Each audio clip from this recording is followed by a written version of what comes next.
проектот на владата за бесплатен превоз на учениците кои живеат подалеку од градовите каде се школуваат дефинитивно пропаѓа.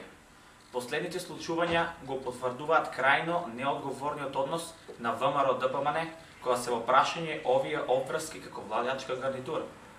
Дека во образованието владее хаос и безредие, потврдува и фактот дека дел од учениците кои учат во Штип, а се од Радовиш, Пробиштип, Свети Николе и од целата Анзабегово, Горубинци, Пеширево, Злетово, Подареш, Ораовица и други, не беа целосно опфатени со превозот. За да бидат редовни на настава, дел од родителите на овие ученици сами си го плаќаат секојдневниот превоз до училиштата. Проблемите излегоа на виделина последните неколку денови кога поради неисплатените долгови поголем број на превозници на учениците ја откажаа оваа услуга. Поради ова, веќе е забележано драстично зголемување на отсуството.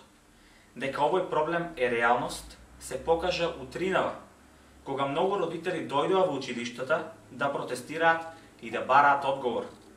Дали и кога ќе се обезбеди бесплатен превоз и што е уште поважно, на кој начин ќе се надомести пропуштеното во наставата.